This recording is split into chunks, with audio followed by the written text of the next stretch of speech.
Ναι, Ρατάκη, φοβάμαι τους οδοντιάτρους. Το ευχαριστήθηκες τώρα? Φοβάμαι. Μπαμπά. Κορίτσια, είστε πολύ ώρα εδώ. Αρκετή για να ακούσουμε ότι πονάει το δόντι σου. Και ότι δεν πας στον οδοντίατρο. Όχι, βρε κορίτσια, δεν εννοούσα ότι με πονάει το δόντι μου κυριολεκτικά. Αλλά τι, μεταφορικά?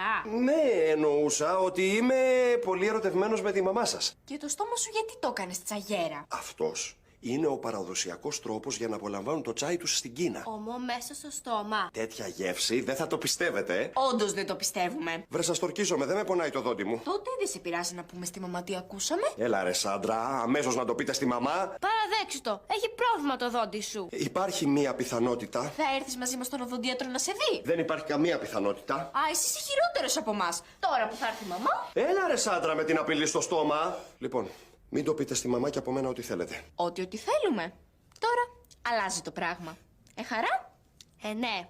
Τώρα μιλά σωστά.